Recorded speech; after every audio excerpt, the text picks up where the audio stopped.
Time to get to SEC play for the Alabama Crimson Tide with a familiar championship game foe from years past in the Florida Gators at the Swamp. We got Tony Tsoukalas on the line from Alabama's Rivals page, so you know the Rivals brand. Head on over and check out Tony's work right there. Tony, how you doing today? Doing well. Getting ready for what seems to be the biggest game of the season so far for Alabama. Yeah. Once the SEC games start flying, then it means more. And, yeah, it just means more. Maybe they should use that as a slogan. I don't know. But they go to the Swamp, which leads us to Bryce Young. Of course, very impressive the first 2 weeks of the season. You've run some numbers regarding his ability to throw under pressure.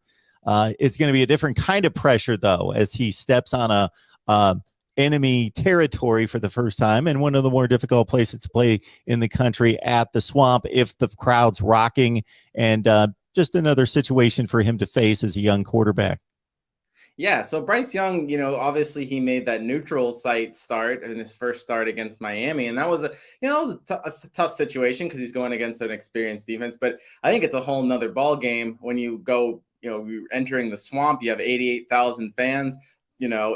Probably 80 of them 80,000 of them are going to be against you, and so it's going to be really loud. I've been to that stadium once before, covered it when I was actually for the student paper, and boy, it's a loud stadium. It is one of the loudest stadiums, not even just because of the capacity, but just the way it's built. The noise just seems to echo off the walls, and they get pretty rowdy too, especially when when Florida has a good team, and Florida's ranked number 11 right now, so I think that's the case. So it'll be a test for Bryce, and it's especially going to be interesting to see how Alabama performs after it kind of looked like they sleptwalked through Mercer. I don't expect that to be the case against Florida. I think that Mercer game would probably wake them up a little bit more, but if they play the way that they did against Mercer, they might be in trouble against Florida. So there's a new setting for him in regards to pressure, big crowd, big stadium, highly ranked opponent, and so forth. You've also made some broken some things down regarding another kind of pressure, obviously defensive pressure from the opponent, and how Bryce Young has responded to that. Sure, Alabama's offensive line hasn't been it's been okay at times. It's been not as okay at other times. So that has led to some pressure for Bryce Young. Fortunately for Alabama, he's done pretty well. I'm reading the stat right here. According to Pro Football Focus, his 132.4 NFL passer rating under pressure is third in the nation.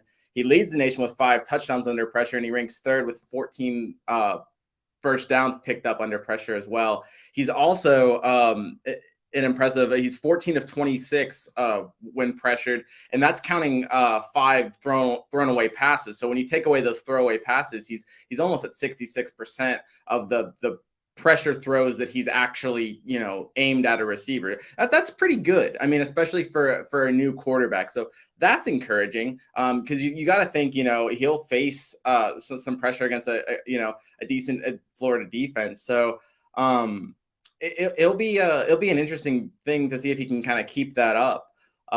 But he's certainly shown his poise, both from gathering the moment and then also under actual on-field pressure this season. Got Tony Tsoukalas on the line from Alabama's Rivals site. Please check out his work right there. Please like the video, share these videos out on social media, because if you enjoy the content, others will as well. And subscribe right here at the Voice of College Football. So I just got done listening to Nick Saban's news conference as well, and you mentioned the issues along the offensive line. Despite the 34-point win against Mercer, it's never for him about the opponent or about the final score. It's about the process, and it's about how well did we play to our standard. He wasn't too happy about the offensive breakdowns throughout the first half in particular that killed drives, and their inability to block the Mercer front that was giving them different looks. So yeah, the offensive line, he's looking for improvement, and it seems across the board, just cleaning up mistakes is an issue at this point. Yeah, and I think, you can just point to a few things. Look, Alabama scored on its first 5 possessions against Miami and went 3 and out, and then, also had to give the ball away. I also had the punt on its second possession. So its first 2 against Mercer didn't, that first 3 and out, there was a sack. So that's a blown, block right there by Chris Owens. There's numerous amounts of penalties. And I know one took a penalty from Darian Dalcourt, took away a touchdown. Obviously, Alabama scored on the next play, but still, you see plays like that. Downfield penalties. Jamison Williams had a personal foul penalty after his helmet got ripped off. He shoved the defender. That's kind of lack of discipline stuff that, Alabama doesn't want to see. And those are the kind of, penalties and mistakes that Nick Saban really cringes at because they're controllable.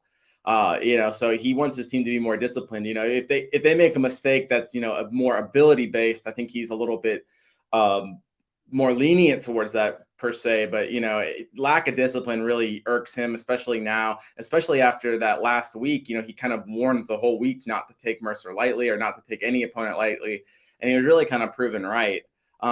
The fortunate thing for Alabama was that happened against Mercer, so they're able to use that as a wake-up call against a team that was never going to beat them. I mean, it would have taken an apocalypse for Alabama to lose to Mercer. So I think they were able to get that wake-up call. I expect Nick Saban to kind of have an "I told you so" moment with his team. I don't even think he needs to really get angry. He can kind of point back to last week, and maybe that will get Alabama to back rolling and back to focusing at full 100%, and they'll be more focused. Hard to believe they won't be focused heading into the swamp for their SEC opener. I found it amusing that he went to his own childhood and basically said, maybe these guys need more of what I had to endure when I was a child, where my father would say, did you mow the grass correctly? Did you trim correctly? Did you sweep the walk? Did you clean the lawnmower? Did you put it away correctly? And if I didn't, I'd have to go do it all over again.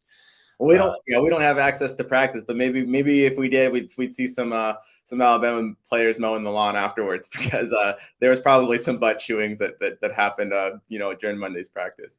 Got Tony Tsoukalas on the line from Alabama Rivals. Please check out his work right there. The Rivals brand.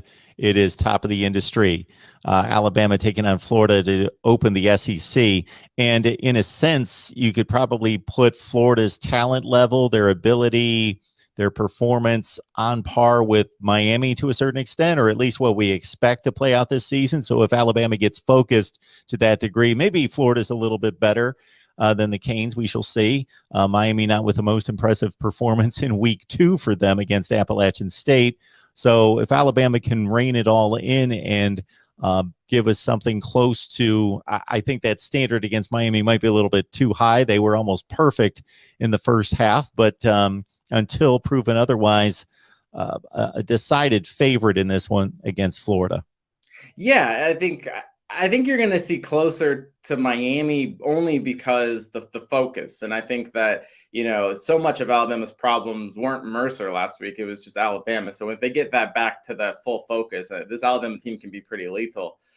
There's still some question marks on this Alabama team. Do they have, a deep thing? Do they have enough deep threats on in the receiving game? That's one thing we haven't really seen Alabama do too much. They did have that big 94-yard touchdown against Miami with Jamison Williams, but they haven't been as much of a big play threat this season. Some of that's due to penalties, but we saw the emergence of JoJo Earl, who's a freshman receiver, big time guy, fast guy.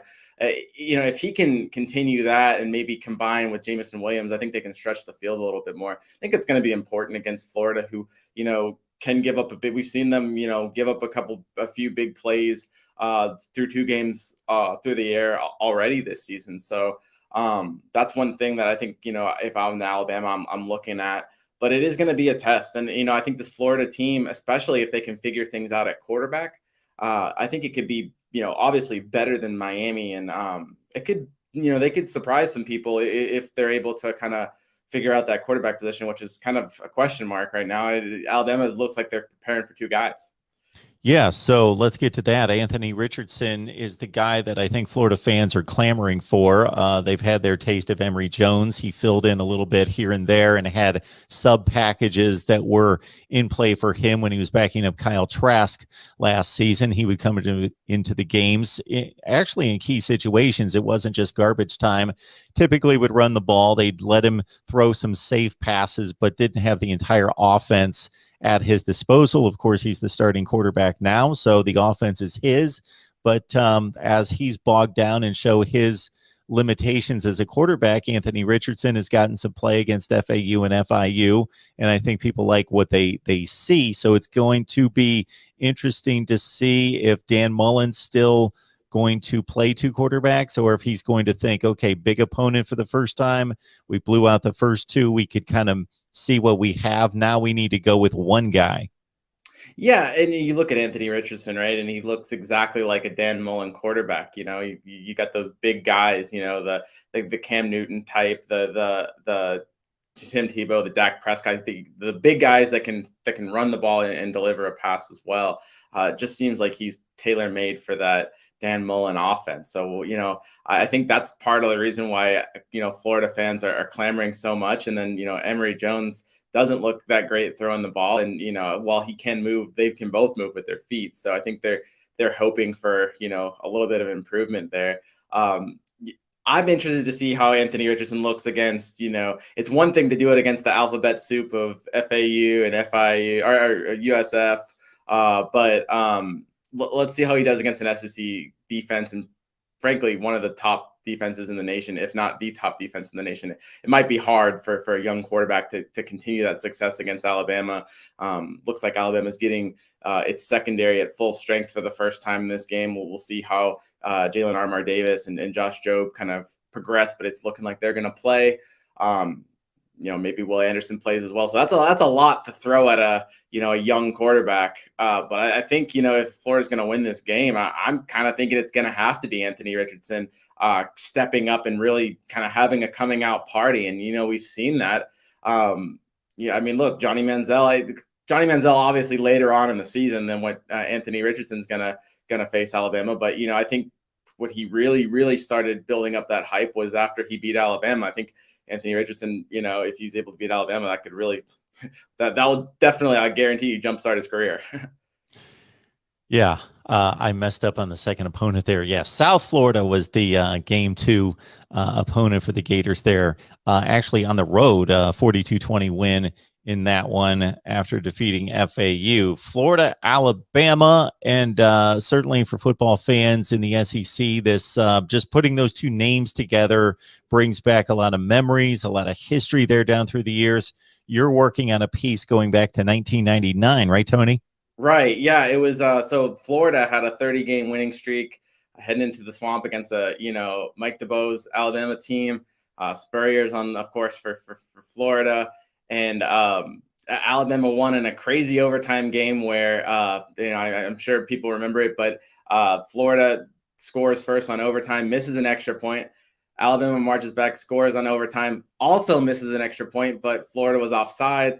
Alabama gets another chance at the extra point, squeaks it through the left upright, and then shocks Florida. Ends up beating Florida again in the SEC championship game, but it was a crazy game. It snapped a winning streak. It meant a lot for those Alabama players. You know, some of them were recruited by Florida. Some of them, there was a lot of players from Florida on that team. So that was a big one for Alabama. And if you remember, Alabama lost to Louisiana Tech earlier in that season. So, it could have been really, that was kind of a pivotal point for Alabama during that season that they needed to kind of rebound and win.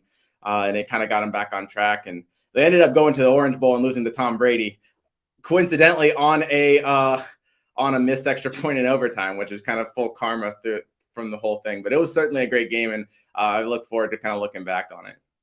Yeah, people don't look back on Mike Dubose's tenure at Alabama as being very successful, but he did get to 2 SEC championship games, and he was able to defeat the Gators in 99. I got tripped up when we started talking about this prior to the record, because in 99 they went, as you said, and took on Michigan at the Orange Bowl, 35-34 game that typically they would go to the Sugar Bowl, but that was the site of the national championship game that year, the BCS championship game, Florida State and Virginia Tech. So they went to the Orange instead. Yeah, obviously Alabama, Florida, the combination that has seen the most SEC championship games, starting with the first three, 92, 93, 94. Good stuff. Hopefully we'll get a good one. I know Alabama fans don't want to see one.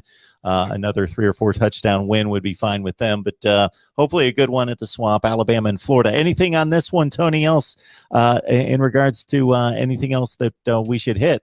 Yeah, I'm just hoping for a good game too, and it'd be interesting. Like this is a huge game for Florida because I think everyone just wants to hand Georgia the East.